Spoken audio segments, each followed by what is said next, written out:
soir, jusqu'à 1h, je vous invite à prendre la parole sur Europe 1 et à dialoguer entre vous en appelant le 39 21 où vous serez accueillis par Assiba et Julie avec la complicité de Philippe Chartier qui réalise l'émission. Vous pouvez également partager avec nous votre expérience si vous vous retrouvez dans un témoignage, nous faire part de vos réflexions par courriel sur le site europe1.fr ou par SMS au 7 39 21 en commençant vos messages par le mot nuit. 2 heures de direct, 2 heures volées à la nuit pour se parler en toute liberté. C'est tout de suite au 39 21. Europe 1, Caroline Dublanche.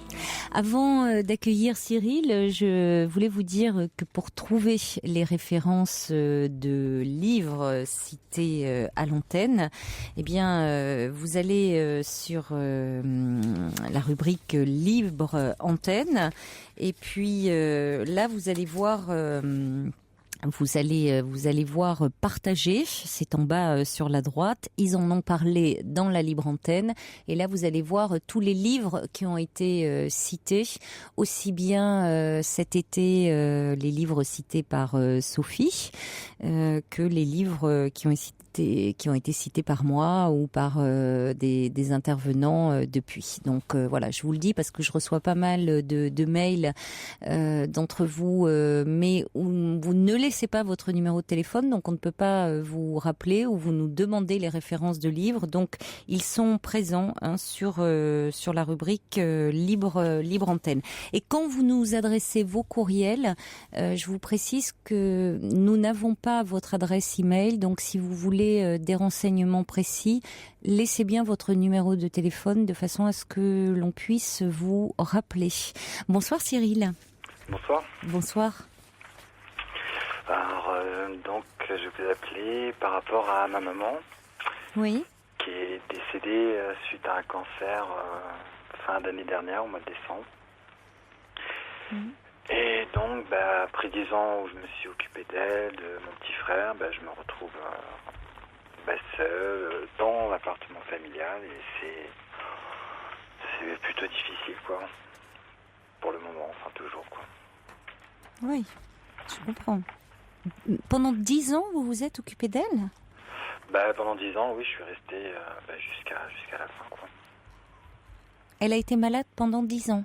Oui, elle a eu un cancer du col de l'utérus qui s'est très vite aggravé et elle a perdu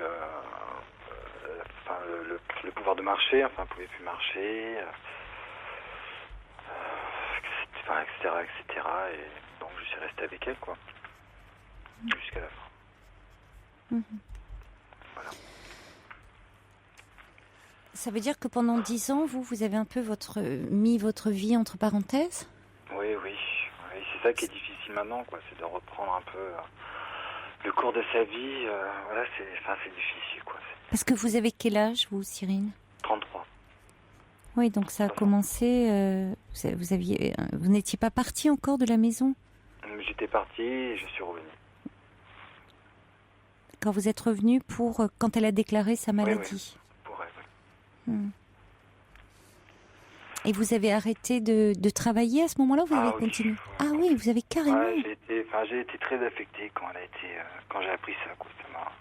J'ai eu peur de la perdre tout de suite et c'est vrai que ça m'a mis.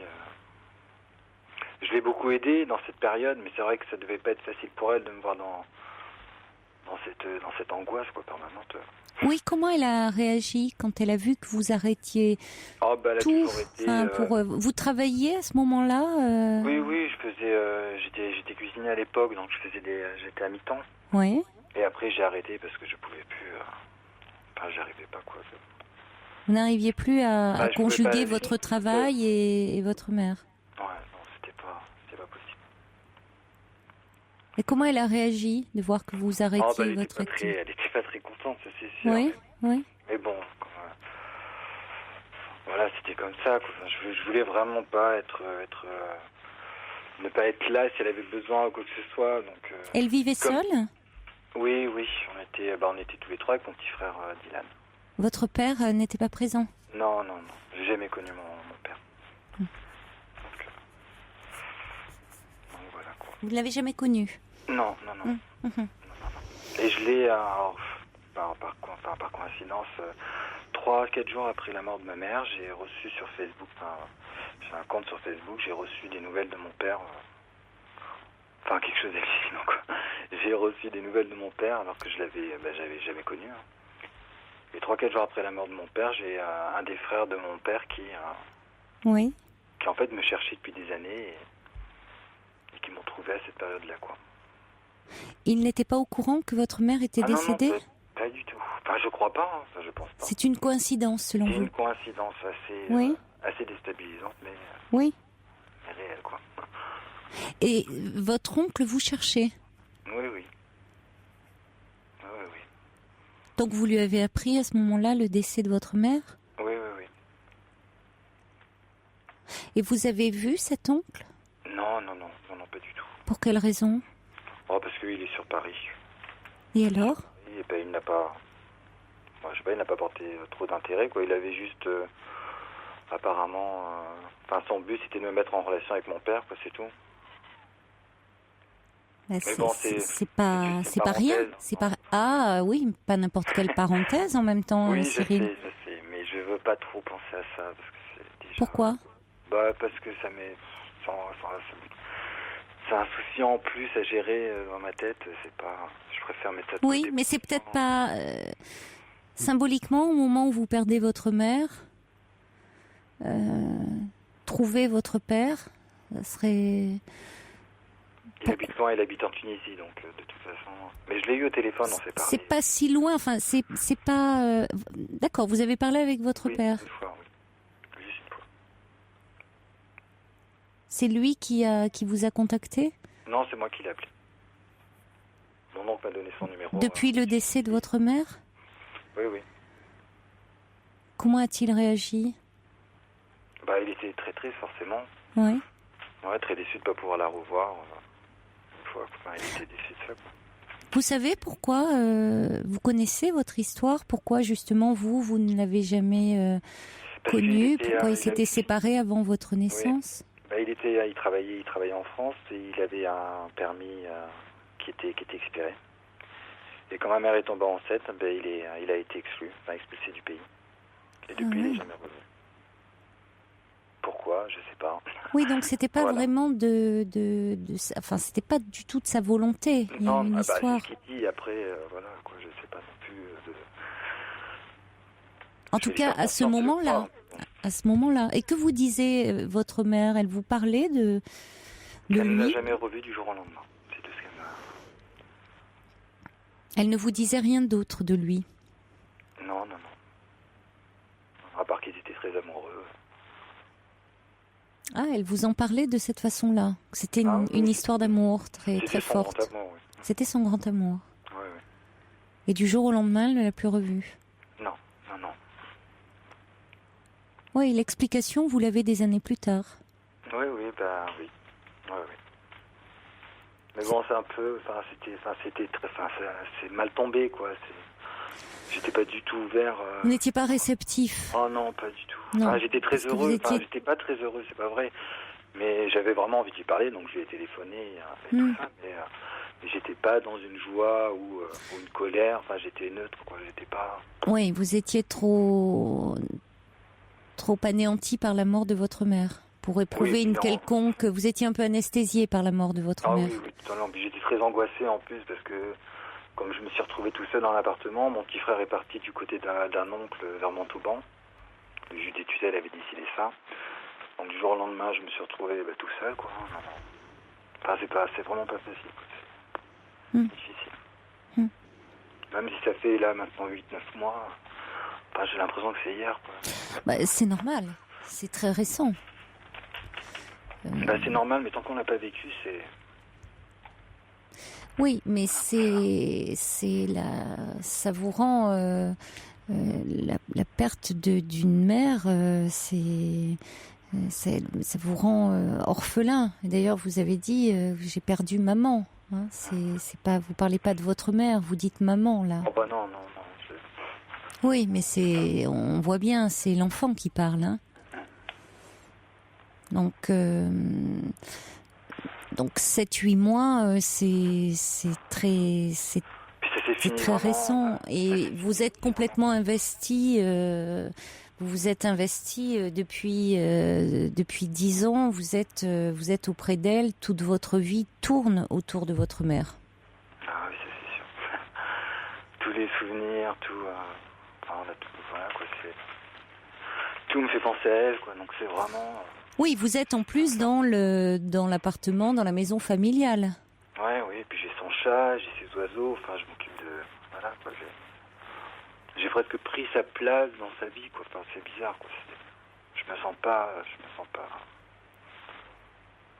bien, quoi.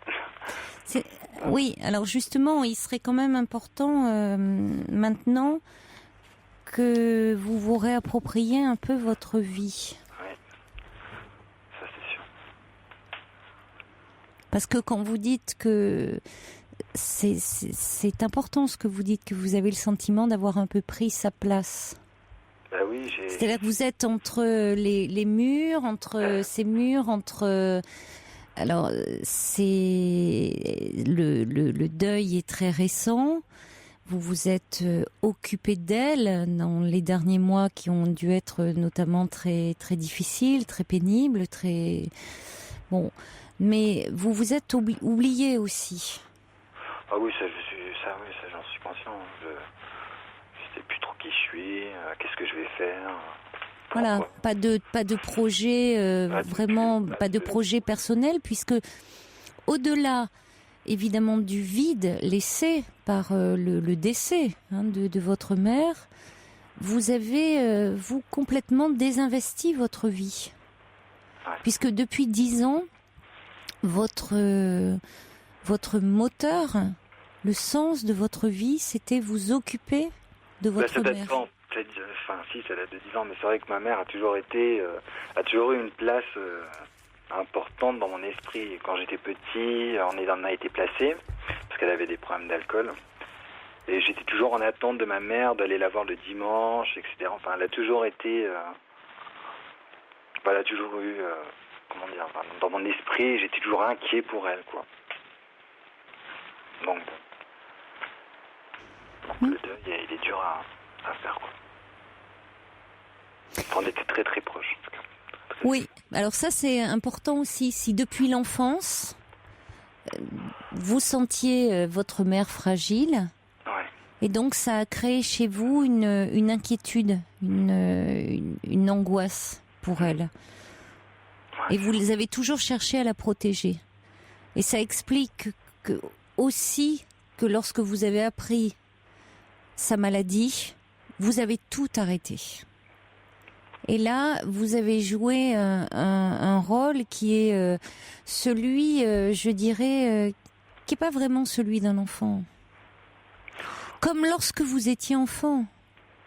Normalement, c'est le parent qui protège l'enfant. Ah, mais elle n'était pas capable déjà de se protéger elle-même. Donc... Oui, mais Cyril, c'est le monde à l'envers.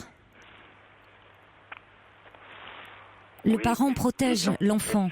C'est pas à l'enfant de protéger son parent. Je parle pas quand même.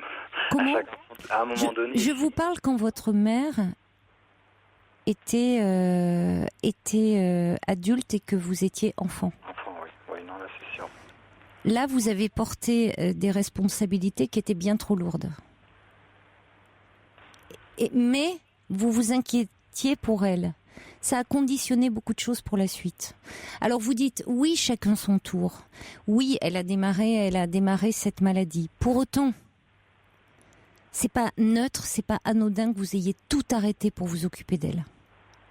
Il y avait aussi là une façon de réparer encore quelque chose, de prendre soin de cette mère. Au-delà de ce que vous auriez dû, parce que vous avez mis votre vie entre parenthèses. Et aujourd'hui, vous vous retrouvez complètement démunis. Et aujourd'hui, il va falloir réapprendre ou apprendre à vous occuper de vous. Ouais. Et j'espère que vous allez faire preuve d'autant de bienveillance, d'autant de compassion, de tendresse et d'attention vis-à-vis de vous-même que vous en avez témoigné à l'égard de votre mère. Si elle a autant de courage qu'elle, ça m'aiderait aussi beaucoup. Parce qu'elle a eu beaucoup. Vous en avez du courage. Oh, Si. Vous savez, vous avez su vous occuper de votre mère. bah, des fois, je me demande si j'ai pas été un fardeau, quelque part. Je sais pas. Vous êtes en train de renverser les rôles. Vous renversez complètement les rôles. Oui, mais Vous ne savez pas le sens. Vous avez, ça donnait un sens à votre vie de vous occuper de votre mère. Depuis tout petit, vous faites cela. Donc aujourd'hui, vous vous retrouvez très démunis du fait qu'évidemment, vous aimez profondément votre mère, donc elle laisse un vide immense dans votre vie. Donc il faut aussi déjà vous donner le temps de surmonter ce chagrin, cette peine, ce désarroi dans lequel vous êtes plongé et qui est normal, qui est légitime. Hein, ça ne fait que 8 mois que vous avez perdu votre mère, donc il faut vous donner ce temps-là. Bon, maintenant, il faut aussi apprendre à vous occuper de votre vie. Il est grand temps de le faire. Ouais, mais c'est pas évident. Pardon. Non, c'est pas évident. C'est pas évident parce que vous avez toujours exprimé. Il y a des pensées qui m'obsèdent, quoi. Oui, qu'est-ce qui vous Même obsède? le matin, par exemple, quand je me lève, que je fais mon café, rien que ça, je pense tout de suite à elle, quoi. Oui, mais ça c'est normal que vous pensiez à elle. En plus, vous. C'est dur. Oui, mais vous êtes en plus, vous l'avez perdu récemment. Vous êtes dans un environnement où tout vous rappelle votre mère. Et puis dans des conditions un peu. Enfin, il y a plein de points d'interrogation, quoi, pour ma part. Pourquoi? Je sais qu'on m'a déjà dit d'aller voir les médecins, mais je veux pas être. Je veux pas. Ils se sont occupés d'elle pendant des années. Et je veux pas être. Parce que je comprends pas à la fin pourquoi ça s'est passé comme ça, quoi. Je comprends pas. Enfin, je vous explique. Je suis allé un jeudi la voir avec mon petit frère toute une après-midi. Elle était bien, elle avait juste un problème d'œdème au niveau de la jambe. Elle avait une grosse douleur au pied. C'était presque tout ce qu'elle avait. Autrement, elle allait bien. Vendredi, je ne suis pas allé la voir. Et le samedi matin, quand je suis allé la voir, elle était dans un coma artificiel. La bouche grande ouverte, la langue pendante. C'était... Voilà, quoi. Oui. Et j'ai pas eu d'explication. C'était difficile comme j'ai vision. Pas compris. Enfin, je sais pas pourquoi ça s'est passé comme ça. Pourquoi. Puis j'ai pas osé demander plus d'explications aux médecins. Ils m'ont dit que je sais même plus ce qu'ils m'ont dit. Mais moi, en tout cas, je comprends pas pourquoi ça s'est passé comme ça, quoi. On nous a pas appelés avant de la mettre sous coma artificiel. Enfin, je sais pas. Oui, mais vous savez, face à la mort, on est toujours plein d'interrogations. Hein. Ouais. Cyril, et en même temps, c'était un cancer qu'elle avait depuis 10 ans. Hein. Ouais. Donc, qui a dû aussi évoluer, peut-être se généraliser. Elle était très fatiguée. Même quand ils l'ont déplacée pour l'emmener à l'hôpital les derniers jours, elle a beaucoup souffert pour l'appartement et pour tout. qu'on parle de la placer, de la mettre sous coma artificiel, c'est aussi pour lui éviter de souffrir. Devait être souffreuse.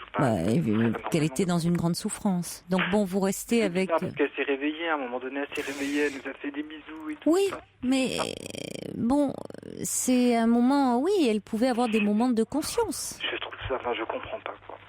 Oui, mais parce que il y a toujours... Peut-être qu'on s'est pas battu assez, quoi. Peut-être qu'elle voulait encore se battre, ou je sais pas. Non, ou au contraire lâcher.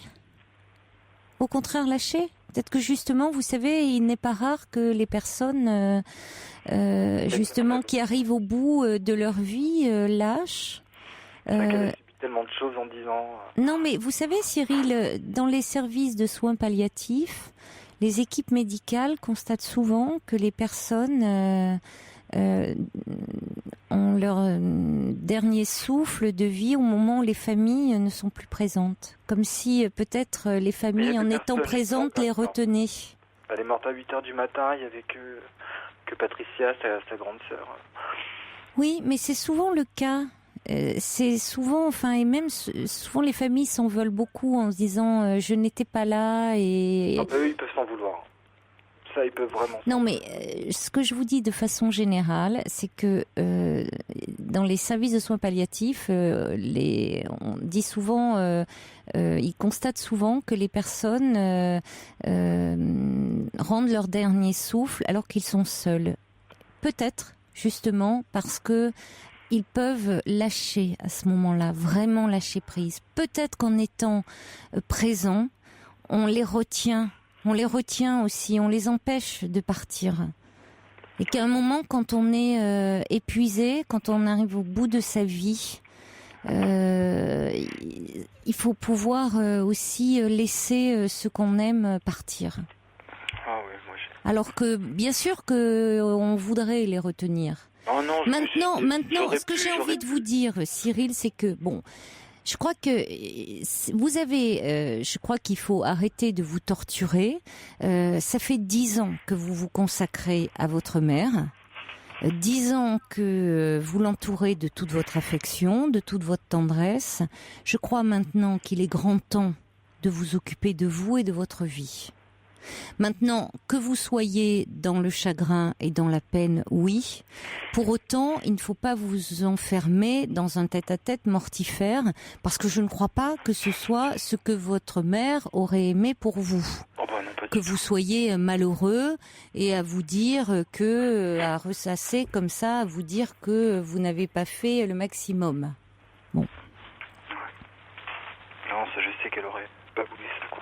Bon, donc il est temps de penser à vous, de reprendre, peut-être justement de songer aussi à avoir, vous êtes cuisinier, une activité professionnelle. Dieu sait si des cuisiniers on en cherche, Oui. à sortir un peu de ces murs clos là où vous broyez des idées noires aussi. Bah, ça m'arrive de pas sortir pendant. Oui, mais ça peut pas vous aider à aller bien. Hein. Parce que qui est le temps du deuil, qui est tout à fait, respectable et qui chacun va à son rythme, c'est une chose. Maintenant, rester enfermé chez soi comme ça et à cultiver sa souffrance, non. Il y a un moment. J'essaie de pas y penser. Non, de changer les idées. Non, c'est pas. Il s'agit pas de ne pas y penser non plus. C'est-à-dire qu'on voit bien là, on entend plus exactement que vous restez. Attention de ne pas vous enliser dans quelque chose qui ferait qu'il y a quelque chose d'un peu morbide derrière tout ça. Donc, attention de ne pas vous faire du mal inutilement. Déjà, vous souffrez, mais attention de ne pas en rajouter. Vous n'êtes pas responsable de ce qui s'est passé, vous avez fait le maximum, et au contraire, faites preuve, je vous le redis, d'autant de bienveillance, d'attention, de compassion que vous en avez fait preuve vis-à-vis de votre mère. D'accord ? Oui. Bon. Bon courage, Cyril. Je vous remercie. Au revoir. Au revoir. Il y a First Lisa qui dit: ce jeune homme est bouleversant et je lui souhaite un bonheur bien mérité. Maintenant, je pense en tout cas, on n'a pas réabordé la question du père, mais ça serait peut-être, c'est vrai que Cyril n'était pas réceptif au moment de retrouver son père au moment où sa mère est décédée. Mais peut-être que là, il y a une piste quand même à explorer, même si c'est toujours compliqué de retrouver son père à l'âge adulte et qu'il peut y avoir beaucoup d'attentes et des attentes qui peuvent être déçues. Mais pourquoi pas aller de ce côté-là et du côté de la famille paternelle pour se sentir un peu moins orphelin et tenter de nouer des liens avec la famille du côté paternel, puisque Cyril nous disait que sa mère lui parlait de ce père en disant que ça avait été une très belle histoire d'amour, qu'ils étaient très amoureux.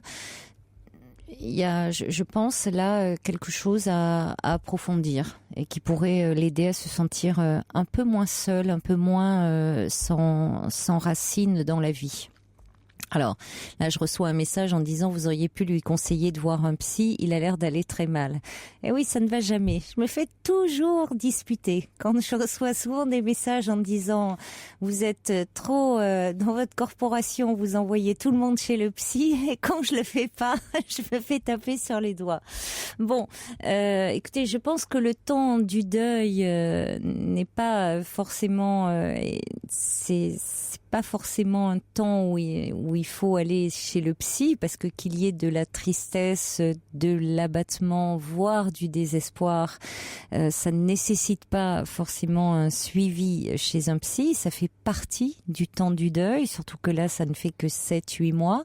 Maintenant, c'est normal d'être déprimé quand on perd un proche, c'est pas un état pathologique. Maintenant, c'est vrai que si ça se prolonge, si on s'enferme dans des idées très sombres, oui, on peut être soutenu et être aidé. Bon, ça ne fait que 7-8 mois que la mère de Cyril est décédée. Donc on est encore dans quelque chose qui me paraît tout à fait normal, lié au fait que Cyril est assez abattu par le décès de sa mère. On va accueillir maintenant Caroline. Bonsoir. Bonsoir Caroline. Bonsoir. Moi j'appelais en fait pour faire part du fait que je déteste la façon d'être de ma mère. On est en conflit très très souvent parce qu'elle est tout le temps en train de tout juger et puis bon on s'énerve l'une l'autre alors que pourtant évidemment on peut pas vivre l'une sans l'autre. J'aime pas trop parler mal d'elle mais voilà en fait au quotidien on a du mal à se supporter. Oui. Et jusqu'à maintenant, ça me gênait pas forcément beaucoup. Mais là, j'ai eu un bébé et j'ai pas trop envie qu'elle grandisse dans ce type d'ambiance, en fait. C'est une petite fille ? Oui, c'est une fille. Mmh. Alors peut-être que j'ai d'autant plus pas envie qu'elle grandisse comme ça, parce que j'ai pas envie peut-être qu'elle me parle comme ça, je sais pas, mais... Oui. Certainement, ça vous amène aussi à vous positionner différemment vis-à-vis de votre mère. C'est-à-dire que vous n'êtes plus seulement la fille de votre mère, mais vous êtes mère à votre tour. Voilà. Donc vous changez de statut. Aussi, oui. Mais donc je vous change avez pas de peut-être comportement envers ma mère. Et votre mère n'a pas changé de comportement vis-à-vis de vous? Du tout, non. C'est peut-être cela aussi qui vous ennuie. En fait, c'est pas forcément qu'elle n'a pas changé de comportement vis-à-vis de moi, parce qu'elle n'a pas forcément un mauvais comportement envers moi. C'est sa façon d'être, en fait, qui m'insupporte, sa façon d'avoir un avis sur tout, de toujours tout juger. Enfin, je pense que si je la connaissais pas en dehors du fait qu'elle soit ma mère, je serais pas amie avec elle, limite. Mmh. Elle juge. Est-ce qu'elle, justement, par rapport dans votre comportement de mère, est-ce qu'elle porte des jugements là-dessus? Ça lui arrive, oui. Je sais pas si elle juge vraiment ou si elle donne son avis, mais bon, voilà. Et puis c'est pas la même chose de donner son avis et de porter un jugement. C'est vrai. Mais j'ai du mal à faire la différence entre les deux quand c'est elle qui me parle. Vous vous sentez jugé par elle? Souvent, oui. Parce que je vois en fait qu'elle juge tout le monde, en fait. Dès qu'elle parle de quelqu'un, elle est toujours « Ah ben moi j'aurais fait comme ci, comme ça ». Enfin, on a toujours l'impression qu'elle est parfaite par rapport aux gens, alors que c'est pas vrai, en fait. Personne n'est parfait, évidemment. Peut-être parce que justement, elle a le sentiment de ne pas l'être et que elle a besoin de s'affirmer de la sorte. Oui, certainement, parce que je sais qu'elle a pas mal de complexes d'infériorité par rapport à sa sœur qui a très très bien réussi sa vie, qui est PDG, etc.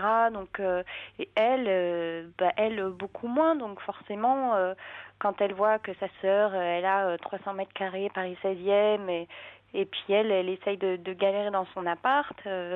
Enfin voilà, elle fait souvent le comparatif, et du coup, c'est vrai que elle a un complexe d'infériorité par rapport à ça.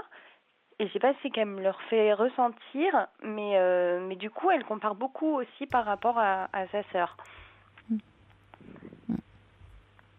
Alors en même temps, vous m'avez dit que son comportement vous agace, vous irrite, mais que vous ne vous voyez pas vivre l'une sans l'autre. C'est là que vous êtes très très proches, très fusionnels. Vous avez du mal à prendre de la distance. Voilà, on est bon. J'habite évidemment plus avec elle, hein, puisque j'ai un bébé, donc je vis en couple. Mais d'un autre côté, c'est vrai qu'on s'appelle régulièrement, qu'on se voit au moins toutes les semaines. Et puis bon, j'ai pas envie de la priver de sa petite fille non plus.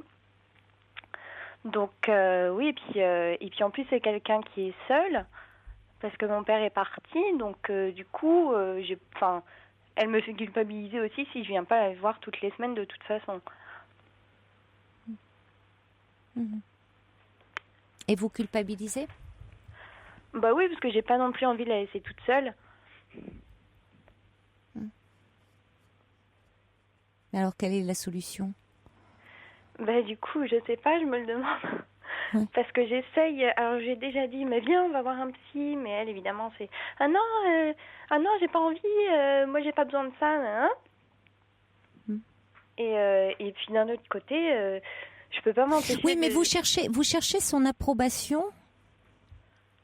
Vous semblez, en tout cas, rechercher son approbation, tout en disant que elle ne fait et pas qu'avec vous, qu'être dans la critique.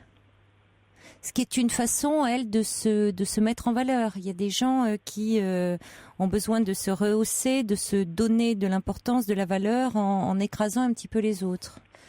C'est possible, ouais. Y compris vous, ce qui n'empêche pas qu'elle vous aime, hein. Oui, même si elle fait pas forcément, même si elle cherche pas forcément à m'écraser, c'est vrai que... Non, vous écrasez, mais d'affirmer une certaine, une certaine supériorité. Enfin, elle reste, c'est votre mère, donc elle sait. Oui, voilà, oui. Bon, par rapport à vous, c'est ça. Par rapport à d'autres, ça va être autre chose. Mais par rapport à vous, c'est votre mère. Alors, est-ce que ça s'est accentué ? Est-ce que vous le supportez d'autant moins que maintenant vous êtes mère à votre tour, ou c'est parce que vous dites vous n'avez pas envie que votre petite fille grandisse dans ce contexte ? Bah, en fait, ce que j'ai du mal à supporter, c'est le fait que elle veuille pas imposer ses jugements, mais que elle se vexe pour pas grand-chose. Du type, mon père est remarié et elle veut surtout pas que ma fille appelle ma belle-mère mamie, alors que toute la famille, tous mes neveux et nièces l'appellent mamie. Mamie après suivi du prénom, mais elle veut absolument pas, et c'est pour plein de choses comme ça qu'elle veut imposer sa petite touche en fait. Et du coup, des fois, c'est vrai que je l'envoie bouler assez méchamment parce que j'ai l'impression qu'elle comprend pas autrement, et ça m'embête que ma fille voit ça en fait. Elle a quel âge, votre fille ? Elle a 10 mois, elle a le temps. Hein. Oh là là, oui, elle est petite, oui. Mais oui, mais parce qu'à la fois vous voulez lui faire plaisir et puis elle vous agace, donc vous êtes toujours à vouloir lui plaire, et puis quand vous voulez lui plaire, ça ne convient pas parce que du coup il faut être la bonne fille parfaite pour votre mère, mais si vous êtes la bonne fille, vous pouvez pas être vous-même, donc c'est injouable. Bah oui, c'est un petit peu ça en fait. Mais oui, mais le problème c'est que vous avez, mais vous n'avez pas forcément à lui plaire, vous avez à être ce que vous êtes. Vous ne la changerez pas, votre mère. Ah bah oui, ça c'est sûr. C'est à vous à vous affranchir un petit peu d'elle. Oui. Et à grandir, comme vous dites, vous n'êtes plus seulement sa fille. Vous êtes aujourd'hui une jeune femme qui a un bébé, vous ne cessez de me le répéter, une petite fille. Oui. Donc, qui avait un homme dans votre vie. Et donc, vous ne devez plus vous définir seulement par rapport à votre mère. D'accord, oui. Or, vous vous définissez beaucoup par rapport à elle.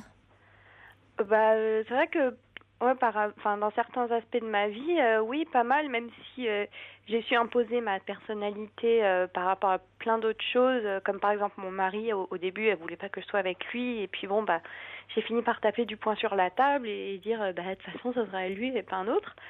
Mais, et puis ça lui plaisait pas au début, maintenant elle s'y est faite, hein, elle a pas eu le choix. C'est vrai que pour certaines autres choses... Elle a d'autres enfants ? Non, je suis fille unique. Vous êtes fille unique, donc c'est d'autant plus compliqué. Oui. Elle vous investit particulièrement, hein. Vous êtes dans la ligne de mire. Ah bah oui, il faut que je sois parfaite, il aurait fallu que je fasse Sciences Po ou je sais pas trop quoi. Enfin, ils m'ont poussée à faire des études qui finalement ne me servent pas forcément à grand-chose. Enfin... Vous avez envie de vous différencier, d'exister par vous-même, et en même temps, vous avez peur de la décevoir. Vous êtes prise dans cette dialectique-là. Un peu, oui. Eh oui. C'est pour ça que c'est compliqué pour vous. Ah oui, je suis un petit peu tiraillée. Oui, mais ça s'entend. D'accord. Je l'avais jamais pris sous cet aspect-là, mais effectivement.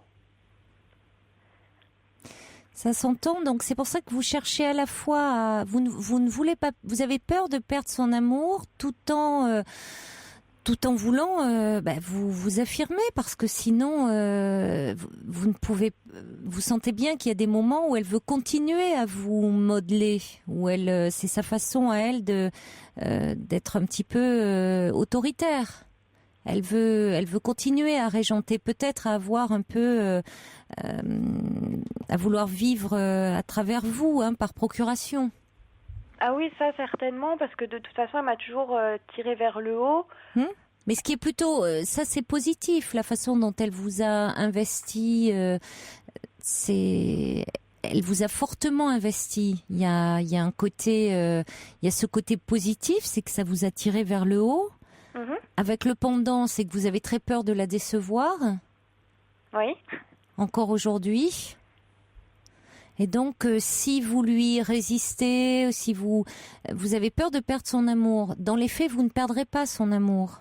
Non, sûrement Elle pas, comprendra simplement que vous n'êtes plus une enfant qu'on peut, comme ça, manipuler à sa guise. Oui, oui. Mais du coup, c'est plus après, au quotidien, quand des fois, elle a des comportements insupportables, du type, je sais pas, là, par exemple, la table, elle va me proposer quelque chose, je lui dis que j'en veux pas, elle va me proposer 50 fois la même chose, au bout d'un moment, je lui dis, mais non, mais tu me saoules, et puis je l'envoie bouler, quoi. Oui, mais plutôt que d'attendre comme ça et de laisser monter en puissance, vous pouvez lui dire non, que vous n'en voulez pas, que vous n'appréciez pas ça. Voilà, vous avez le droit. Vous voyez, sur des petits détails comme ça, à quel point vous avez du mal à vous affirmer par rapport à elle, alors qu'après tout, vous avez le droit de ne pas aimer. C'est pas parce que vous n'appréciez pas un aliment, quelque chose, que ça va remettre en question fondamentalement votre relation. Mais vous avez peur de vous affirmer par rapport à elle. Alors, en revanche, vous pouvez valoriser certaines choses pour compenser certaines valeurs qu'elle vous a transmises, certaines choses, lui dire que vous êtes heureuse, vous appréciez des choses qu'elle vous a transmises, et que au fond, peut-être même le caractère qu'elle vous a transmis, et le fait que vous ne vous laissez pas faire dans la relation.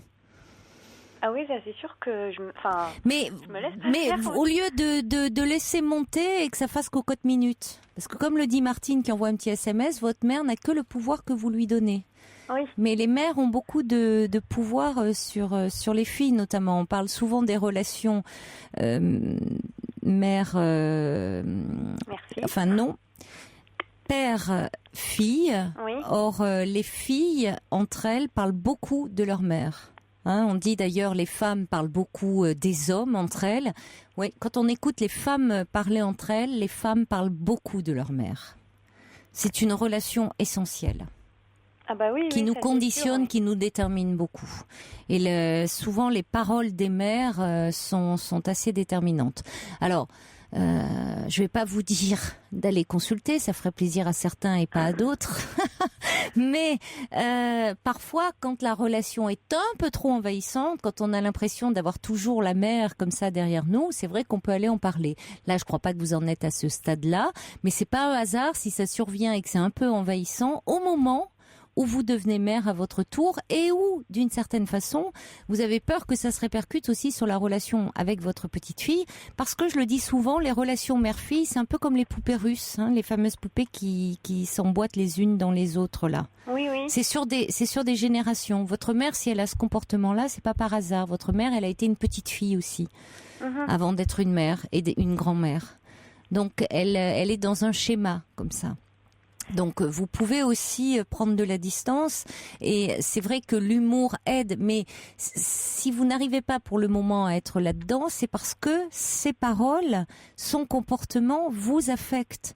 Donc, il y a beaucoup d'affectifs, et c'est pour ça que vous avez tant de mal, et vous êtes irrité par le comportement de votre mère. De quelqu'un d'autre, vous pourriez prendre de la distance. Avec nos mères, on a plus de mal parce que on est pris dans un tissu affectif avec elles. Oui. Bon, c'est donc en parler, ça aide un peu à prendre de la distance. Mais après, bon, voilà, il y a rien non plus de accepter d'être. Dites-vous que vous n'allez pas perdre son amour, même si vous êtes un peu plus vous-même et peut-être un peu moins conforme à l'image qu'elle attend de vous. Voilà, Caroline. D'accord. Et je ne sais pas si je peux poser une autre question. Ça sera la dernière. Parce que, en fait, ce qui me fait très peur aussi, c'est par rapport à la relation que j'ai avec mon père, qui est quasi inexistante. Parce que, justement, quand j'étais petite et qu'ils se sont séparés, elle me disait « Ah, ton père, nanana, il m'a fait beaucoup de mal. » Et là, je vois qu'elle continue avec ma fille, du type « Ah, ben, papy, nanana. » Enfin, il n'est pas très gentil. Et j'ai surtout pas envie non plus qu'elle affecte la relation de ma fille avec mon père.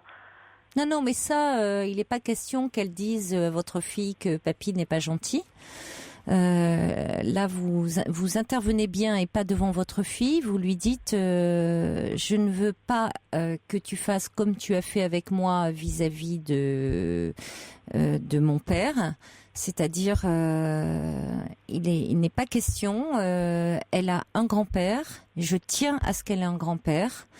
Et que tu aies un ressentiment vis-à-vis de papa, ok, c'est ton droit, mais il n'y a pas de raison que, vous citez le prénom de votre petite fille, elle en pâtisse.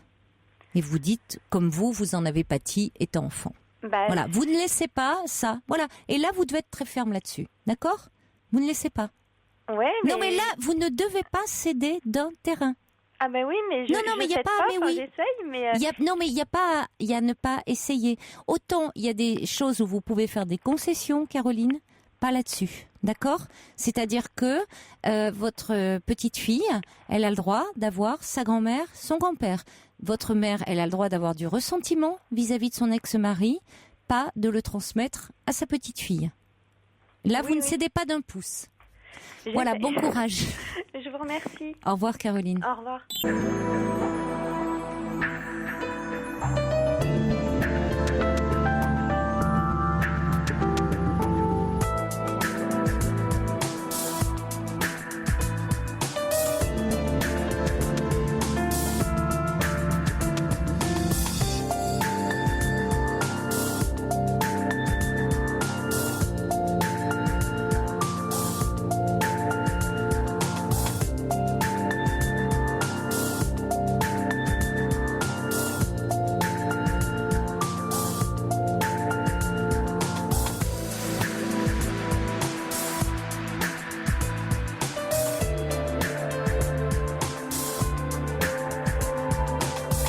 Bienvenue à vous si vous nous rejoignez sur Europe 1. Cette émission est la vôtre. Vous pouvez aborder tous les sujets qui vous tiennent à cœur, me poser toutes les questions qui vous préoccupent en appelant le 39 21 jusqu'à 1h. Vous pouvez également nous faire part de toutes vos réflexions par SMS au 7 39 21 en commençant vos messages par le mot nuit, ou nous adresser également vos courriels sur le site europe1.fr. Tout de suite, nous allons accueillir Christine. Bonsoir Christine. Bonsoir Caroline, je suis désolée, j'ai des problèmes de pharyngite. Ah oui, mais ça Je suis c'est... animatrice commerciale et je suis très bavarde. Ah, ça c'est un peu embêtant dans votre métier. C'est tout à fait embêtant. Mais ça c'est malheureusement, il y a beaucoup de sales petits virus avec ces chauds et froids. Je sais. On va faire avec, c'est plutôt embêtant je fais pour avec, vous. j'ai pas le choix. Non. Bon, alors je vous résume en gros l'histoire. Donc j'étais mariée depuis 33 ans. Oui. Nous avons eu 3 enfants avec mon ex-mari, 35, 22 et 16. Donc on est séparés depuis 2 ans. Là, on va divorcer incessamment sous peu, parce qu'il y a vraiment urgence. Et mon mari va être papa bientôt avec une petite jeune, voilà, qui a déjà un enfant, fille-mère certainement. Donc c'est une fille, donc elle est très fière d'elle parce qu'elle a enfin réussi à faire une fille à mon mari, n'est-ce pas? Puis donc les enfants sont encore avec mon mari, plutôt moins les deux derniers, et puis ça cause d'énormes problèmes. C'est très très malsain comme situation. Voilà. Ouais. Bah, c'est difficile aussi pour vous. Non, c'est pas difficile non, pour moi, c'est pour les enfants. Vos Moi, mon enfants, passé, il est derrière, je regarde réagissent mal à l'arrivée voient mal cette belle-mère, l'arrivée de cette écoutez, belle-mère et du fait qu'elle est... pas à la est... maison, hein. Oui. Mon fils qui a 23 ans tient absolument à rester le plus longtemps possible avec son père. Comme ça, donc l'autre ne viendra pas. Elle a quel âge, la Elle belle-mère? a 25 ans. Oui, donc lui, il a 23 ans. Comment? Votre mari a 60 ans. Il a eu 60 ans dernièrement au mois d'octobre, oui. Donc il y a peu de différence d'âge, très très peu, entre vous avez un fils de 23 ans. Oui, voilà, exactement. Oui, donc il a une belle-mère de sa génération, de 25 ans. Il ne la considère pas du tout comme sa belle-mère. Oui, il ne peut pas la sentir. Oui. Et elle s'était déjà incrustée chez mon mari, il l'a foutue dehors déjà une fois. Oui. Et elle est venue leur supplier. Alors ce qui s'est passé, c'est que il y a eu un soupçon de grossesse parce qu'elle avait pris le portable de mon mari au mois de novembre en m'envoyant un SMS. Alison est enceinte, donc Alison c'est elle. Et il s'avère que c'était un garçon, elle s'est fait avorter. Et là, elle a remis le couvert, elle est très fière d'elle. L'autre jour, elle m'a annoncé que c'était une jeune fille. Mais voilà. Qui vous l'a annoncé? Elle. J'ai vu à Épinal parce qu'elle travaille pour les... Mais comment êtes-vous au courant de l'interruption de grossesse? Je le sais. Mais par qui? Je le sais. Mais par qui? Parce que ça, c'est très intime. Qui travaille à l'endroit où elle a fait ça. Ah oui, mais alors là, il y a un secret médical. Il y a une violation du secret médical. C'est grave quand même. Un concours de circonstances, on va dire. Oui, enfin, la personne qui a révélé ça, c'est grave. Hein. Ah ben, le problème est là parce que c'est une violation du secret médical. Mais bon. Peut-être, enfin, ça vient quand même d'une de ses amies aussi. Hein. Bah oui, enfin, bon. Oui, bon. Bah, il aurait mieux valu que vous ne soyez pas au courant parce que ça relève de l'intimité. Au courant avant moi, vous savez. Oui, mais justement, ça n'arrange pas. Pour le coup, ça n'arrange pas les choses. Non, mais enfin, moi, je veux pas. Le problème, parce que si, le problème, il est là. Non, mais attendez, Christine. Ça, elles sont inventées, madame. Mais Christine. Elles sont inventées. Mais non, mais Christine, vous m'appelez. Non, mais attendez, Christine, on peut parler. Vous m'appelez pour en parler. Oui, tout à fait. Donc je vous donne mon avis. Bien sûr. Vous me dites que pour vos enfants c'est compliqué et je le conçois. Et je le conçois parce que quand on a une belle-mère ou un beau-père qui a l'âge son âge, c'est-à-dire que vous avez des enfants 16, 22 et 23 ans et leur belle-mère elle a 25 ans. Non, j'ai un fils, j'ai 3 fils. Le grand a 35 ans, bon, il est autonome, il vit ailleurs. Je ne dis pas les prénoms. 22 ans, il est encore avec ses pères parce qu'il est en BTS, en alternance, donc il n'aide pas beaucoup sa vie. Et le petit dernier, il a 16 ans. D'accord. Donc je n'ai su lui faire que des garçons. Voilà. Mais... Et elle met un pot d'honneur à attendre une fille pour bientôt. Et elle me l'a dit parce que je l'ai vue où c'est que j'habite, elle conduit les cars. Donc elle me l'a dit toute fière avec son gros ventre de me dire c'est une fille. Voilà. Vous imaginez ma stupéfaction. Et mes enfants étaient au courant. Oui, enfin c'est le père qui détermine le sexe de l'enfant. Quand vous dites je n'ai su lui faire que des garçons. Oui. C'est le spermatozoïde, mais bon, enfin peu importe. De toute façon, il s'avère aussi que je ne pense pas que ce soit mon mari le père. En plus. Bon. En plus. Ça, c'est leur mon problème. Mari, vous savez, c'est un monsieur très, très... sans tempérament. Aucun. J'ai toujours mené la barque pendant des années chez moi, qui ne s'investit pas du tout dans la maison, parce qu'à cette heure-ci, je n'avais pas touché grand-chose de la maison. Pas de bricolage, laxiste complet, à tous les niveaux. Et c'est pour ça que je suis partie. Autant l'éducation des enfants que la maison. Voilà. fonctionnaire. Et moi, je suis commerciale, donc vous voyez, on n'a rien à voir du tout. Rien du tout. Enfin, il y a des personnes qui peuvent s'entendre là-dessus. Allô? Oui, oui, je vous écoute. Voilà, c'est tout. Donc, 33 ans quand même, vous savez, ça fait quand même une bonne partie de la vie que j'ai perdue. Oui, donc et c'est je disais à votre compliqué collègue pour que vous. moi, je n'arrive pas du tout à m'investir dans une relation. Moi, je suis une femme qui plaît beaucoup aux hommes, j'en suis consciente. Je suis très, naturelle, je suis à l'aise avec tout le monde parce que je suis commerciale, c'est normal. Et la dernière fois, j'ai rencontré un monsieur. Il me l'a reproché, j'étais pas assez calme, assez posée, assez... Voilà. Enfin, j'estime que quand on aime quelqu'un, on prend la personne comme elle est. Et puis, bon, c'est des relations... Bon, j'ai beaucoup de relations, je pourrais dire, légères.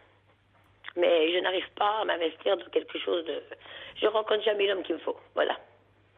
Oui. J'ai beaucoup de tempérament aussi, c'est peut-être ça. Mais c'est-à-dire que vous êtes aussi très blessée par toute cette histoire. Et j'ai besoin de, si vous voulez, j'ai besoin de me sentir valorisée. Parce que mon mari m'a toujours dévalorisée. Donc je suis contente d'avoir ma petite cour d'hommes autour de moi. Voilà, j'ai beaucoup de relations en ce moment, mais c'est pas, je veux dire, c'est éphémère, quoi, ça passe. Bah, écoutez, c'est peut-être un moment dans votre vie. Je pense, j'ai besoin de ça. Qui est important pour vous. Oui, mais j'aimerais bien quand même. Je ne veux pas revivre avec un monsieur. Il n'en est pas question. Mais quelque chose, je sais pas, un partage, des choses comme ça. Et cette relation-là, je l'ai eue avec un monsieur, donc ça s'est terminé il n'y a pas longtemps. Au bout de 2 mois, il m'a dit que je n'étais pas la personne qui lui correspondait. Alors que jusqu'ici, rien ne laissait paraître, du tout. Au contraire, il était gentil avec moi, adorable, à l'écoute, attentionné. Et j'y croyais. Il m'avait même présenté à sa fille, à toute sa famille. J'ai même fait un repas pour lui, chez lui. Enfin, tout était bien. Et 2 jours après, il m'annonce, voilà. Alors, il y a un malaise. Je ne sais pas si ça vient de moi. Je ne sais plus où j'en suis.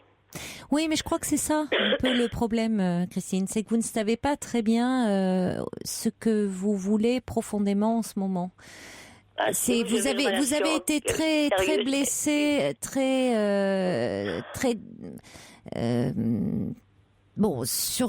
par cette histoire, par votre séparation, comme vous dites, une histoire de 33 ans. C'est moi qui suis partie. Avec votre mari. Il l'a connu 3 mois après mon départ, à peu près, dans le contexte du travail. D'accord, c'est vous qui avez pris la décision de partir. Oui, et j'ai même pris bien trop tard.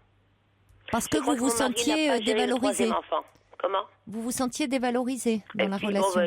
J'étais pas bien, je faisais des dépressions, ma maison était pas du tout entretenue, mon mari s'en foutait complètement. Pour lui, c'est pas important une maison. Bon. Et pourtant, vous êtes extrêmement en colère après lui, hein? Non, je m'en fous.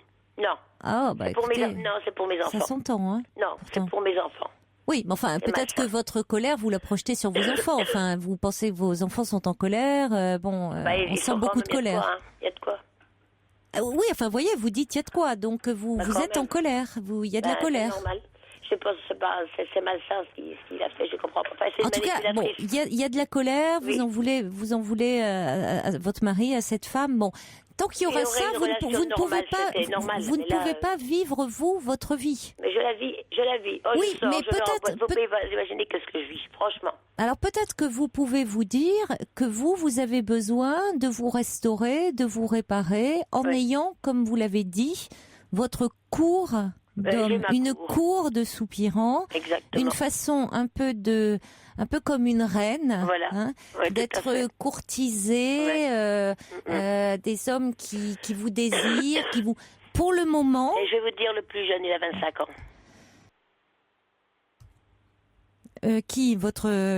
Parmi les hommes qui vous courent... avec qui j'ai des relations sexuelles, il a 25 ans. Oh, mais pourquoi pas? Vous voyez, vous êtes en train de critiquer votre ex-mari. Ah oui, attendez, j'ai pas fait... La famille n'est pas en cause du tout, ça n'a rien à voir, hein. Non, mais d'accord, mais enfin, cela dit... C'est pas du tout le même contexte, hein. Non, c'est pas ça. Oui, mais enfin, on peut avoir des relations sexuelles avec quelqu'un de beaucoup plus jeune. Ah ben, la preuve. Ah ben, la preuve, vous voyez. Oui, mais enfin, moi, c'est... Le désir... Ça n'a rien à voir. C'est toute la famille qui est foutue en l'air avec cette histoire, parce que tout le monde lui tourne le dos à mon mari. Bon, écoutez... après ça c'est une histoire de couple, mais vous êtes en train de vous restaurer, c'est de vous réparer. Oh oui, peut-être qu'il y aura un moment Ou vous direz, quand vous serez un peu réparé sur le plan narcissique, vous direz, j'ai envie de quelque chose de plus construit, sans forcément d'ailleurs vivre à nouveau avec un homme, ou peut-être que vous aurez envie d'aller plus loin. Vous ne savez pas, vous savez, après tout, savez, Caroline, le désir, ça évolue. Vous savez, quand j'ai quitté mon mari, j'ai eu l'effet bouchon de champagne. J'ai sorti, et puis il y a un an, cette heure-ci, j'étais une épave. J'ai fait une grosse dépression nerveuse, je ne me l'avais plus. Je buvais, je vous dis, je suis franche, j'ai une petite chienne adorable, j'avais même plus envie de la sortir, j'ai vraiment plongé grave. Et là, je reprends. Oui. Mais pour combien de temps? Mais moi, je pense que justement, vous êtes en train de reprendre, de sortir, d'avoir du nouveau du désir, et du désir au sens large. Hein, c'est-à-dire pas seulement le désir, c'est pas seulement le désir sexuel. Alors vous l'exprimez. De manger la vie à pleines dents. Voilà, c'est le désir, comme vous le dites, Christine, le désir d'être vivante. Ah ben oui, je vis. Voilà. Vous disiez que quand vous étiez au contact de votre mari, vous dépérissiez, la maison, ça partait à volo, vous n'arriviez plus à ranger. J'étais en dépression nerveuse et j'étais au CMP. Je me fais suivre depuis 4-5 ans au CMP et j'apprécie beaucoup. Bon, donc vous retrouvez de l'énergie. Et finalement, cette colère, au vu de ce que vous me dites, ça peut être une bonne chose parce que la colère, il vaut mieux vous me dites non, que vous ne vous ressentez pas de la colère. Moi, je ressens de la colère en vous entendant. Je le trouve ridicule, si vous voulez, je me fous de sa gueule tout le temps. Mais finalement, cette colère, moi, que je ressens chez vous, je me dis que c'est une bonne chose parce que jusque-là, vous l'aviez peut-être intériorisée et c'était de la dépression. La colère qu'on n'arrive pas à exprimer, à extérioriser, on la retourne contre soi et c'est de la dépression. Oui, mais là, ça va. Donc il vaut peut-être mieux que vous l'exprimiez et que vous vous fichiez de la tête de votre ex-mari. Il y a de quoi aussi, au moins, écoutez, au moins, ça sort. Hein, ça sort. Voilà. Vous savez ce que j'ai fait ce matin? Je vous fais rigoler. Ce matin, on est allé à la banque parce qu'on avait un compte commun qu'il fallait donc annuler. Donc il fallait qu'on soit tous les deux. Et c'était les périodes de l'anniversaire de mon mari. Et je lui ai fait un petit cadeau. Devinez ce que je lui ai acheté? Ça, j'en ai aucune idée. Un biberon. Mais remarquez, vous manquez pas d'humour. Ah, j'ai beaucoup d'humour. Oui, puisque ça, il va avoir des nuits courtes à nouveau. Oui. Oui. Oui. Oui. Bon, c'est. Ah ben je vis comme ça, moi, beaucoup avec l'humour. Oui. Ça plaît ou ça plaît pas, hein, ça c'est sûr. Ah écoutez, je pense que ça va le faire rire un peu jaune. Oui, je pense que ça. Si vous voulez mon travail, je suis animatrice dans les grandes surfaces. Oui. Il faut toujours que je me mette en scène. Il faut avoir du bagou, oui. Ah oui, de toute façon, je serai muette, je serai au chômage, ça c'est sûr. Donc, il faut toujours que je sois gaie, que j'ai de l'humour et ça reste ça. Je peux pas être effacée, je peux pas être timide. C'est pas mon tempérament. Et j'ai un fort tempérament. Ah, dans votre métier, oui, vous êtes obligé, il faut être capable. Je suis pas du tout à côté de ça, de ma vie privée, je suis pareille. Voilà. Et il y a des messieurs qui ne s'appelaient pas du tout. Animatrice en grande surface, il faut y aller. Hein. Ça, il faut bouffer du micro. Hein. Ça, il faut y aller. Il faut pas avoir peur d'aller au-devant des gens. Vous savez toute ma vie ce que j'ai fait comme travail. J'ai fait du porte-à-porte pour placer des abonnements pendant 30 ans. Vous savez, ça m'était dur le porte-à-porte. C'est très éprouvant. Tranquille dans son petit bureau. Voilà. Non, mais on sent, et c'est très bien, vous avez une énergie extraordinaire qui va vous aider, qui vous aide à remonter la pente, Christine. Ça va, je remonte bien. Mais moi, ce qui m'embête, c'est pour mes gamins. Mais écoutez, justement, alors ce que j'essayais de vous dire, et quand même pour conclure, c'est que moi, je comprends tout à fait votre ressentiment vis-à-vis de votre mari. Non, c'est même pas de lui, parce qu'il n'a pas de tempérament, il est très faible, c'est elle, c'est une manipulatrice. Oui, mais alors, justement, non... Par rapport, elle me nargue tout le temps. Oui, mais alors attention par rapport à vos enfants, qui déjà c'est compliqué de votre séparation, le fait que votre mari soit avec une femme qui est plus jeune que l'un. Alors un jour, elle s'est trouvée. Donc ne jetez pas de l'huile sur le feu pour vos enfants. Non, mais je vous explique ce qui s'est passé. Elle relançait tout le temps mon mari parce que je venais régulièrement à la maison, un petit peu faire à manger. On avait des bons contacts et elle le lâchait pas. Un jour, je me suis trouvée en sa présence. Elle m'a narguée en me disant, de toute façon, en parlant de mon mari, donc son prénom, il s'appelle Gérard, mais enfin, c'est pas grave.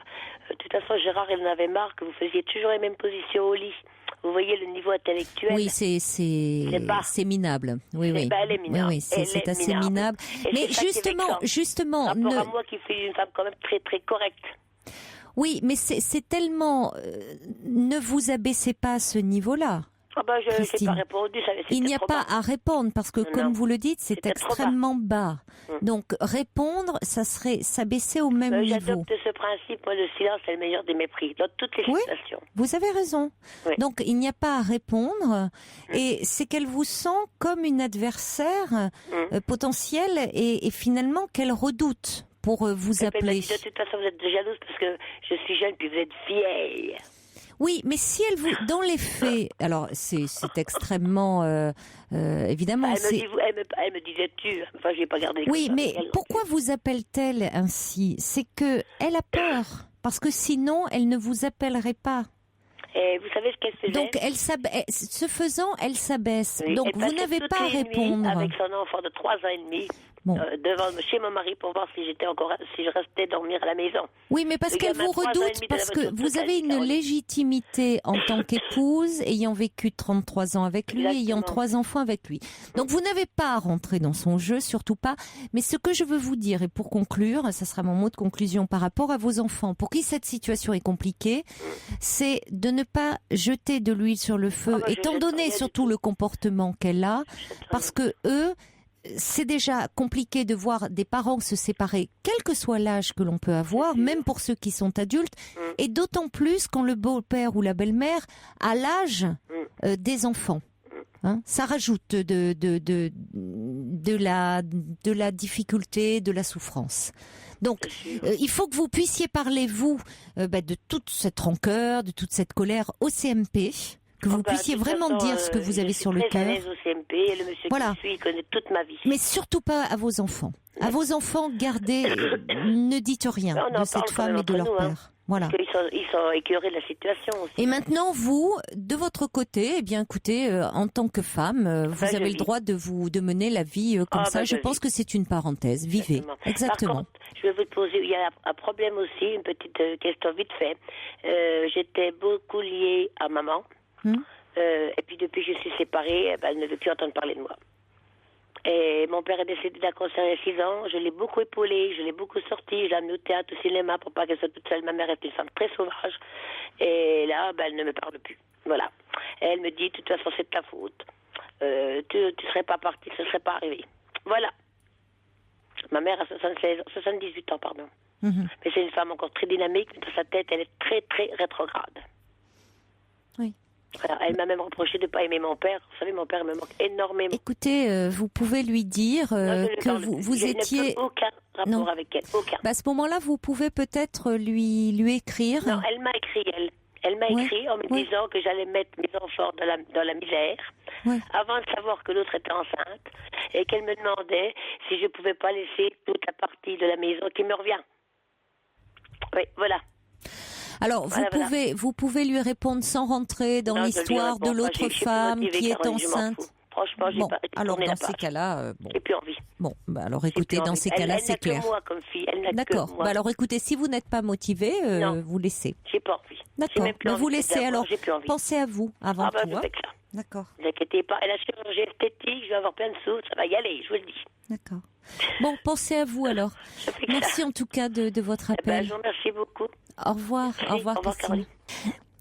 Un petit message dilemme pour Christine qui dit Christine a beaucoup de colère, beaucoup de choses à dire, on dirait qu'elle veut se venger, ça serait pourtant mieux pour elle de lâcher prise. Et puis Ninou qui dit il faudrait qu'elle apprenne un peu à se recentrer. Allez, on va accueillir maintenant Alexandra. Bonsoir.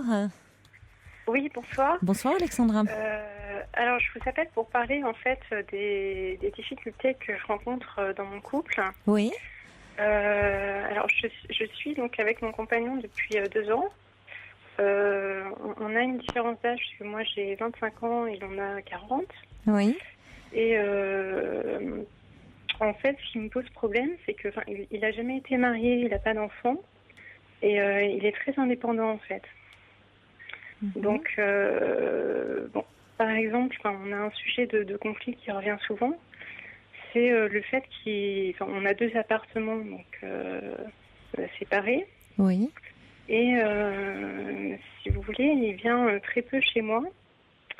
Et donc, il trouve toujours des bonnes raisons pour pas venir. Donc, c'est parce que il n'a pas de vêtements de rechange, ou c'est parce que j'ai un appartement plus petit, ou bon, il y a toujours quelque chose une bonne raison pour pas venir.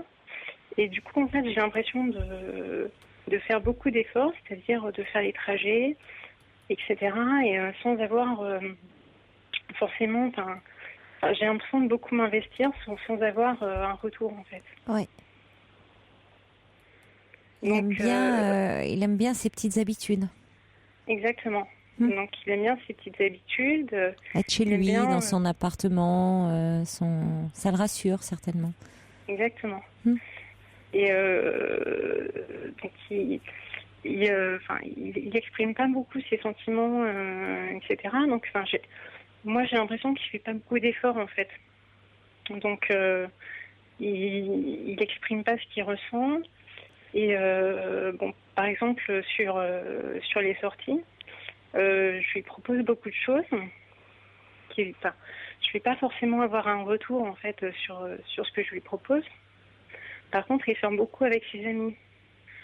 Donc, il va me prévenir au dernier moment. Par exemple, il va m'envoyer un message à 8h du soir pour me dire bon, je sors avec mes collègues, voilà, bonne soirée, quelque chose comme ça. Alors que c'était prévu avec vous ? Alors que, c'est pas explicitement prévu, mais comme on se voit quasiment tous les soirs, à partir du moment où il me prévient pas à l'avance, je considère qu'on se voit puisque c'est habituel. Ah, vous voyez tous les soirs ? On se voit quasiment, oui. D'accord. Donc parce que on a des activités à l'extérieur, mais on se voit très souvent. Bon, après ça dépend de son travail, parce qu'il travaille très tard, il travaille souvent tard le soir. Donc ça dépend de ses contraintes à lui. Mais oui, généralement, en fait, on se voit le soir. D'accord. Donc, si vous voulez, ça me pose un problème dans le sens où, moi, je peux pas m'organiser pour faire des sorties, voilà, avec mes amis, puisque finalement, je suis prévenue. Je suis prévenue au dernier moment, donc, je peux pas m'organiser pour faire autre chose, en fait. Donc, je sais pas si vous voyez ce que je veux dire. Oui, c'est embêtant qu'ils vous préviennent en dernière minute. Et en fait, on en parle. Parce que du coup, vous pouvez pas programmer autre chose. Ou alors en dernière minute également. Oui, c'est exactement ça. Mais parce qu'il fonctionne comme ça. Il fonctionne de cette façon-là. C'est quelqu'un qui est... c'est un peu paradoxal. C'est-à-dire qu'il doit bien aimer son petit confort, ses petites habitudes. Et en même temps... peut-être que dans ses sorties, il n'aime pas trop prévoir. Oui, voilà, c'est ça. Il aime bien les choses, vous dites, avec ses amis, il peut aimer le côté imprévu. Ouais, exactement. C'est-à-dire qu'il aime bien, dans ce que vous dites, il n'aime pas tellement venir chez vous. Non pas parce que c'est chez vous, c'est pas parce qu'il n'aime pas votre appartement, mais vous dites, c'est parce qu'il aime être chez lui. Il a ses affaires, il est au milieu de son environnement, il est sécure, il est voilà. Alors que chez vous, il vous dit des choses aussi basiques que ça, mais il a pas ses fringues, il a pas ses repères. Oui, mais alors, justement, ça fait un petit moment qu'on est ensemble, donc, au bout de, ça fait quand même 2 ans qu'on est ensemble, donc il faudrait peut-être, qu'il fasse des concessions et qu'il s'implique un petit peu plus dans le couple, en fait, puisque là, en fait, c'est un sujet qui revient souvent et plus ça s'accentue, plus je lui en parle, je lui fais des reproches, en fait. Et plus je lui fais des reproches, plus je suis pénible, etc.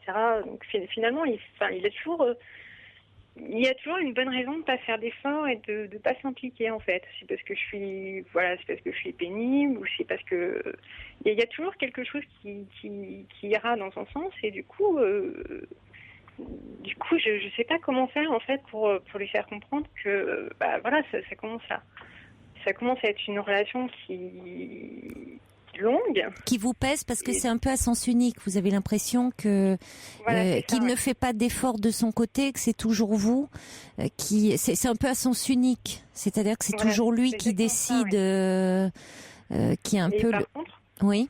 Sur les sorties, par contre, quand moi je fais des sorties, il va m'en faire tout un flanc. Donc je vais le prévenir, généralement un petit peu plus longtemps à l'avance. Mais quand il va pas être content, il va pas répondre au téléphone pendant 1 ou 2 jours parce que il aura besoin d'être seul, ou il fait la tête, ou je sais pas trop ce qu'il fait. Mais je sais pas, donc il aura besoin d'être seul, ou je sais pas, il fait un peu la tête, et du coup c'est assez. J'ai essayé de lui expliquer, mais pour lui c'est pas un problème, en fait. Alors que c'est pas un problème parce que forcément vous vous mettez à ses dispositions. Oui, mais alors plus le temps passe, moins je suis à sa disposition, quoi. C'est donc, normal. 2 ans, c'est vrai, c'est une relation longue. 2 ans, il ne modifie rien. Mais même parce que là, quand même, j'ai beaucoup changé. Je vais moins, je fais moins de concessions. Voilà, quand ça m'embête, je reste chez moi, je fais autre chose, ou je sors. Et il ne change pas, lui? Et il change pas, il revient, et je vois pas, en fait, je vois pas comment on peut évoluer. Mais qu'aimeriez-vous, vous? Justement, dans l'évolution de cette relation, vous aimeriez que ça évolue de quelle façon? J'aimerais qu'il fasse un petit peu plus d'efforts. Oui, ça j'ai bien compris. Mais qu'est-ce que ça changerait qu'il vienne chez vous, par exemple? Parce que qu'attendez-vous?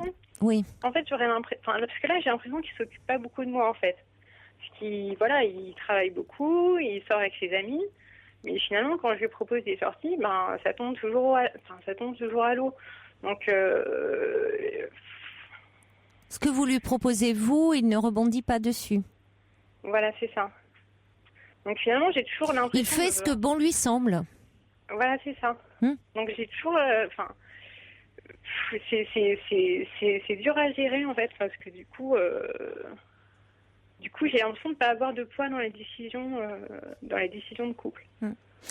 Alors je reçois un message de Sergio qui dit: je pense à la drôle chanson de Linda Lemay, Le vieux garçon. Faites comme lui, prenez un peu de distance et pensez un peu plus à vous. Ce que vous avez essayé de faire. Oui, c'est ce que j'essaye de faire, c'est ce que je fais d'ailleurs. Et il ne bouge pas. Finalement, ça va pas vraiment j'ai pas eu les changements que j'attendais, en fait. Parce que, du coup, mais c'est vrai que c'est un homme qui, à 40 ans, n'a jamais vécu en couple. Alors, il a eu une relation assez longue. Je crois qu'il a vécu 8 ans, je crois, avec sa première compagne. Et sur ces 8 années, il me semble qu'il a peut-être habité avec elle, peut-être 1 an, je crois.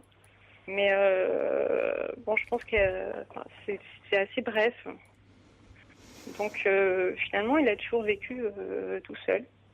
Mais qu'est-ce qu'il est prêt à faire pour vous garder? Parce que la question qu'on peut se poser, c'est pourquoi cet homme est seul? Est-ce que il est peut-être bien comme ça?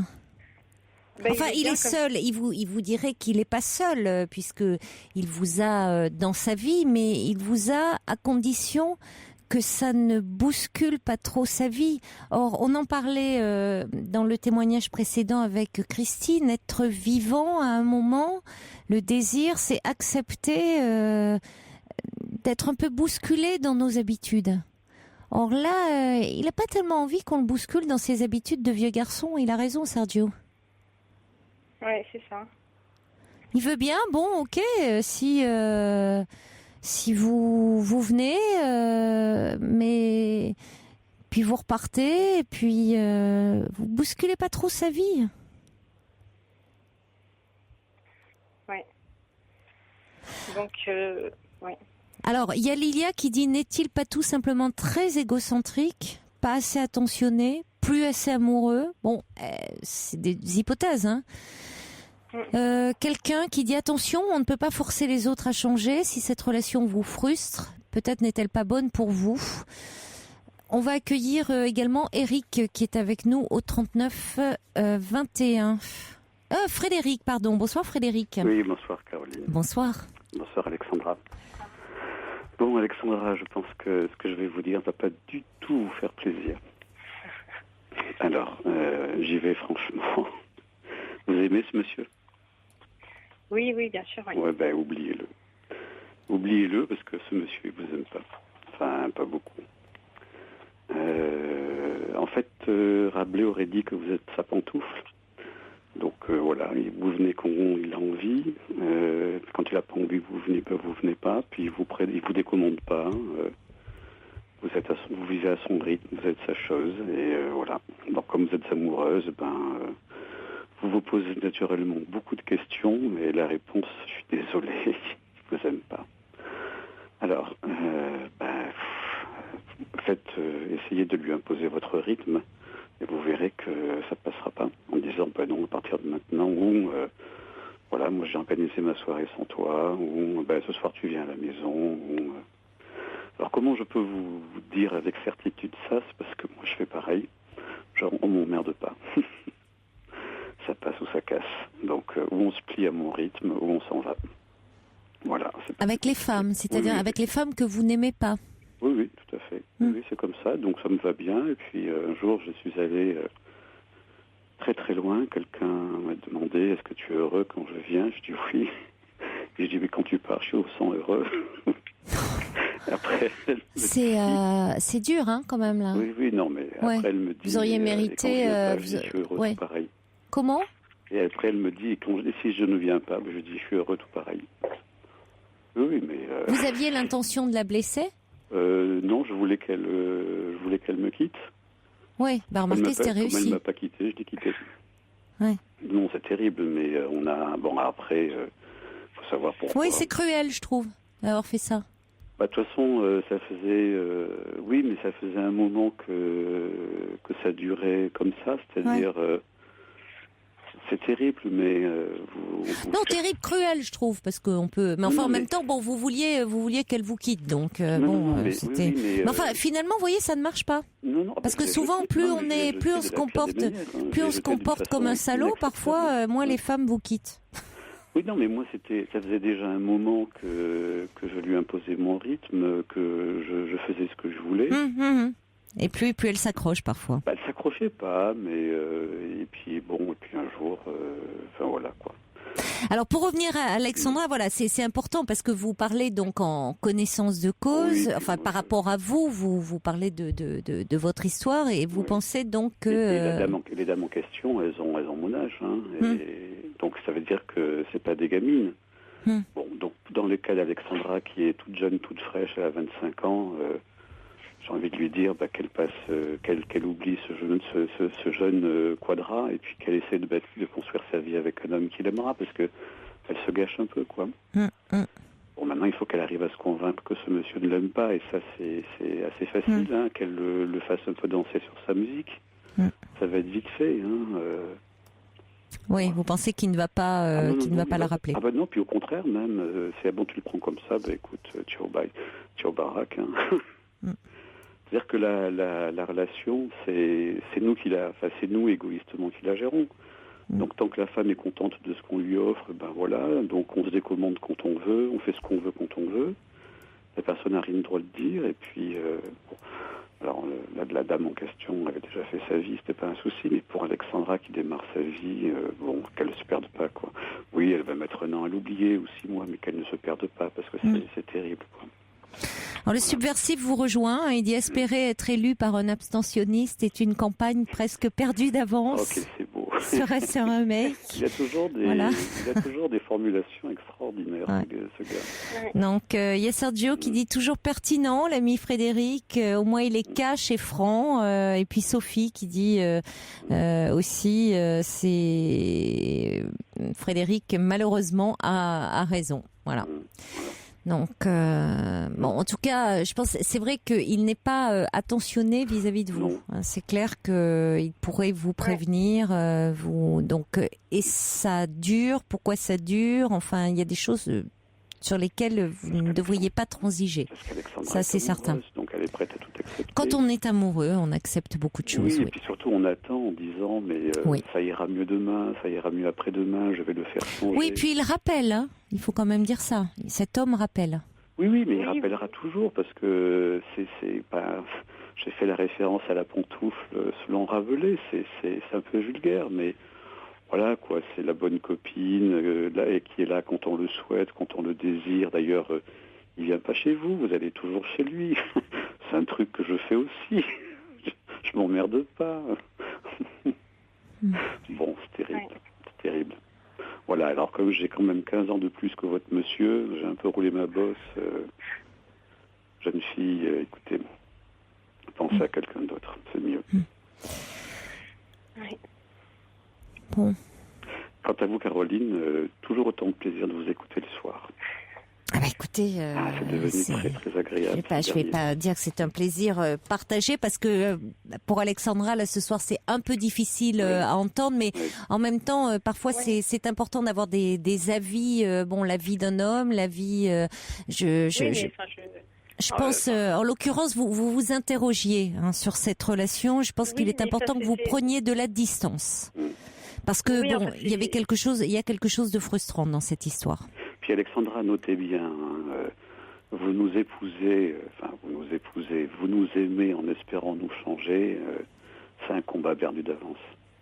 On ne changera pas. Mais en tout cas, cet homme, Alexandra, il y a quelque chose qui est lié à sa problématique à lui. C'est pas lié à vous. Hein, c'est sa problématique à lui qui fait que c'est pas un hasard si il a eu des relations, les femmes passent dans sa vie, ne s'installent pas dans sa vie, il ne les laisse pas s'installer.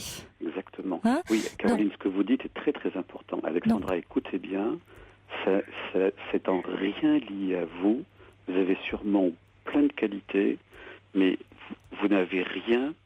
Comment dirais-je, c'est lui qui est en cause, c'est pas vous. Et c'est pour ça que c'est toujours c'est des relations. Il y a le fait pourquoi aussi ça peut durer ce type de relation parce que vous êtes amoureuse évidemment, mais ça peut être aussi très. On peut espérer. Il y a quelqu'un qui disait on ne change pas les gens comme cela, et en même temps on peut espérer et c'est très féminin de se dire quelqu'un comme ça qui n'a jamais eu de femme dans sa vie, qui n'a jamais encore vécu en couple, on peut se dire moi je vais y arriver. Avec moi il va enfin se poser, avec moi il va enfin s'installer, avec moi ça va être différent. Il y a un côté très stimulant. Et en même temps, vous risquez d'y perdre beaucoup de temps, d'énergie, d'y perdre votre jeunesse, d'y perdre votre vitalité, Alexandra. Voyez ? Et ça serait fort dommage. Parce que c'est pour ça que je vous dis, ce n'est pas un hasard si les femmes, il y a des femmes qui sont passées avant vous et qui ne sont pas restées. Et c'est vraiment lié à la problématique de cet homme, à son histoire. Que vous ne connaissez pas vraiment pourquoi il n'arrive pas à s'engager, pour des raisons qui lui appartiennent, mais absolument pas, qui ne sont absolument pas de votre ressort. Et attention de ne pas vous perdre, vous, dans cette relation-là. Alors, Alexandra, je vais finir. J'avais une camarade de sport il y a 2-3 ans maintenant, une jeune femme qui avait la fâcheuse habitude de s'amouracher de gars un peu abîmés psychologiquement. Et bien entendu, c'était voué à l'échec, donc 8 mois après, je la ramassais à la petite cuillère. Puis un jour, je lui dis, tu sais, c'est souffrir quand on aime, c'est pas normal. Il y a un truc qui va pas. Donc essaie de comprendre pourquoi tu vas vers des gars abîmés. Et puis quand tu auras compris, tu trouveras un gars pas abîmé, donc tu seras amoureuse et ça se passera bien. Et il y a 1 an, de passage à Paris, on a dîné ensemble. Puis elle m'a dit, voilà, tu avais raison. j'ai trouvé ce qui allait pas et maintenant j'ai une relation parfaitement stable, équilibrée. Bon, la petite cerise sur le cadeau, c'est qu'elle me dit, devine comment il s'appelle. J'y suis pour rien, j'ai rien fait. Mais en fait, elle a compris pour quelle raison, ça je ne sais pas pour quelle raison, elle s'attachait à des gars vraiment abîmés au plan psychologique. Et du coup, elle en souffrait, mais comme une chienne, la pauvre. Ça me faisait de la peine de la voir comme ça. Voilà, donc laissez passer ce monsieur, tant pis. N'espérez pas nous changer, c'est nous qui changeons pour vous plaire, mais sinon on ne change pas. Par contre, nous, on espère que vous ne changiez pas, et malheureusement vous changez. Ça, c'est ma minute de cynisme. Donc pensez à quelqu'un, oubliez-le et attachez-vous à quelqu'un d'autre de plus prometteur. Merci beaucoup, Frédéric, de votre appel. Merci. Et on va également accueillir Catherine. Bonsoir, Catherine. Bonsoir, Caroline. Bonsoir. Je suis vraiment contente de vous avoir et je voulais intervenir pour le cas d'Alexandra. Je suis beaucoup moins attirée par l'attitude de Frédéric que je trouve vraiment odieuse. Même d'oser dire ça à la radio, mais enfin bon, c'est pas. En même temps, il a une certaine honnêteté d'aller dire, parce qu'il pourrait se présenter comme le chevalier blanc en disant quittez cet homme, voyez, il vous fait souffrir, il vous fait du mal. Il a au moins le courage et l'honnêteté de dire je sais pourquoi, puisque j'ai agi comme tel avec certaines femmes. Tout à fait. Bon. Mais bon, moi j'ai connu, donc j'ai demandé à intervenir pour Alexandra, et effectivement je vais abonder dans le sens de Frédéric, n'ayant pas l'attitude de Frédéric. Mais moi, j'ai eu une aventure qui a duré 2 ans et demi avec un homme, disons déjà d'un âge plus avancé qu'Alexandra, puisque moi-même, je suis d'âge plus avancé qu'Alexandra. Et cette personne, effectivement, avait le même comportement, c'est-à-dire que on était à distance à peu près de 60 kilomètres. Et lorsque il avait envie de venir, il venait. Quand il avait envie de partir, c'était quand il avait envie. C'est-à-dire que jamais il a dérogé à 1 heure de plus ou à une journée de plus. Et c'était sa vie, ses loisirs, ses copains et moi. Donc ça a duré comme ça pendant 2 ans et demi. J'ai fait toutes les concessions possibles et inimaginables. J'ai accepté plein de choses. J'ai tout donné ce que je pouvais. Je l'ai gâté. Enfin bref, j'étais amoureuse folle de lui. Et au mois de janvier, alors que nous avions passé le mariage de mon fils, puis nos fêtes de fin d'année ensemble et tout, le 24 janvier, à midi, il s'est levé, il m'a dit je m'en vais, je préfère vivre tout seul. Je préfère vivre tout seul. Vivre tout seul. D'accord. Et quelques mois après, quelques mois, j'ai eu des nouvelles par toujours des gens très sympathiques qui me tiennent informés, donc comme quoi il avait déjà retrouvé quelqu'un et qu'en fait il procédait comme ça, quoi. C'est-à-dire, je dirais, c'est un macho. Oui. Voilà. Moi, je résumerais ça en tant que macho. C'est-à-dire, je vis pour moi, ça te plaît. Et comme Alexandra, le côté est que, comme on est très amoureuse de la personne, on ne voit pas tout ça.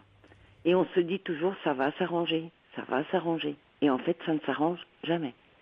Par contre, quand eux, ils décident de trancher, ils tranchent. Et je pense que le monsieur d'Alexandra, même si elle se met à l'écart, même s'il se manifeste quelque temps, au bout d'un temps, il ne reviendra pas. Il passera à autre chose. Donc effectivement, elle est jeune. Et je crois que ça, c'est très dur, parce que moi, j'ai fait une grosse déprime suite à ça. Mais je veux dire, c'est très très dur de vivre ça. Mais vu sa jeunesse, il faut effectivement qu'elle arrête tout ça et qu'elle regarde ailleurs. Parce qu'elle ne peut pas embrigader sa vie sur quelqu'un qui a ce genre d'attitude. Parce que quand vous pensez qu'à 25 ans, vivre ça, elle va gâcher peut-être 10 ans, 15 ans de sa vie pour au bout du compte n'avoir rien. Donc je trouve que c'est vraiment dommage. C'est dur, parce que je pense qu'elle va énormément souffrir. Non, mais c'est un homme qui, 40 ans, c'est déjà une partie de vie, importante. Et la moitié de sa vie, qui est faite. Alors que vous, franchement, Alexandra, vous avez 25 ans. Hein. Oui, c'est ça. Vous avez vraiment l'avenir. La vie vous attend. Tout à fait. La vie vous attend. Tout à fait. La vie vous attend. Là, vous êtes face à quelqu'un qui, c'est pas très bien pour X raisons, qui a du mal à bouger ses habitudes. Il ne bougera pas. Oui, je sais pas, peut-être, mais en tout cas, il semble être enquisté dans quelque chose. Il est pas si mal comme ça, lui. Il n'a pas vraiment envie de bouger. Non, il n'a pas envie de bouger. 2 ans, comme vous dites, c'est long, une relation. C'est long. Si une relation doit bouger, elle bouge avant 2 ans en général. Oui. Et moi, elle a tenu 2 ans et demi. Hein. Elle a tenu 2 ans et demi. Au bout de 2 ans et demi, ça a lâché. Mais aussi brutalement que... Oui, et je vous dis, ce qui serait dommage, ça serait d'y perdre votre entrain, votre joie de vivre, votre vitalité. Oui, voilà. Il y a un déséquilibre dans cette relation, trop important. Total. Total, et quand elle s'en rendra compte, si elle veut persévérer, après, on n'a pas le droit de trancher pour elle, mais si elle veut persévérer et qu'elle perde 5 ans, 10 ans de sa vie, et qu'elle arrive à un résultat négatif, elle dira si j'avais su.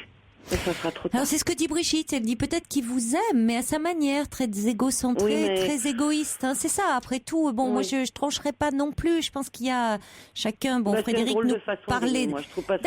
D'accord, on est d'accord. Hein. Il y a quelque chose d'assez. Je pense que c'est peut-être quelqu'un d'assez insécure. Moi j'ai un peu ce sentiment-là. En tout cas, cette relation ne vous satisfait pas, et c'est ce qui compte. Merci beaucoup, Catherine, et bon courage à vous. Alors prenez soin de vous. Et à vous aussi également, Alexandra. Merci. Bonsoir, Caroline. Au revoir. Et bon courage à Alexandra. Belle nuit à vous, faites de jolis rêves. Il est 1h sur Europe 1.